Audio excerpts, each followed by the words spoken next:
नमस्कार. आज आपण बनवणार आहोत अगदी 5 मिनिटात तयार होणारी झटपट चटपटीत आणि खूपच टेस्टी खाकरा चाट. घरी अचानक पाहुणे आले किंवा संध्याकाळच्या नाश्त्यासाठी काहीतरी वेगळं खायची इच्छा झाली तर ही रेसिपी नक्की करून पहा. सर्वप्रथम एक मसाला खाकरा घ्या. तुम्ही साधा खाकराही वापरू शकता, पण मसाला खाकऱ्यामुळे चव अजून छान लागते. आता खाकऱ्यावर सर्वप्रथम पुदिन्याची चटणी लावा. ही चटणी खाकऱ्याला ताजेतवान आणि चटपटीत स्वाद देते.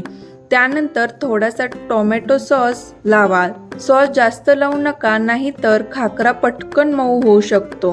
आता त्यावर बारीक चिरलेला कांदा घाला.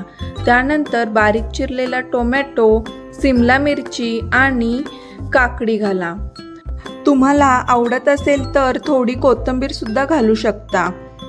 एक छोटी टीप म्हणजे सगळ्या भाज्या ताज्या असतील तर चाटची चव अजून छान लागते. यानंतर खाकरा चाटवरती आपण शेव पसरवायचा आहे. शेव घातल्यामुळे या चाटला कुरकुरीतपणा येतो. शेव घातल्यानंतर आपण यावरती भरपूर असे चीज घालायचे आहे. चीजमुळे हा चाट मुलांनाही खूप आवडतो आणि चवही खूपच रिच लागते. आणखी एक टिप म्हणजे चटणी आणि सॉस आधीच लावून ठेवू नका. सर्व करण्याच्या अगदी आधी लावा, म्हणजे खाकरा मऊ होणार नाही.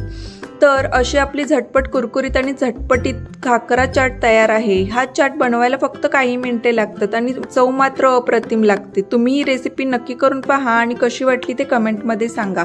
व्हिडिओ आवडला असेल तर लाईक, शेअर करा आणि अशाच सोप्या, झटपट आणि चविष्ट रेसिपींसाठी माझ्या चॅनलला सबस्क्राईब करा.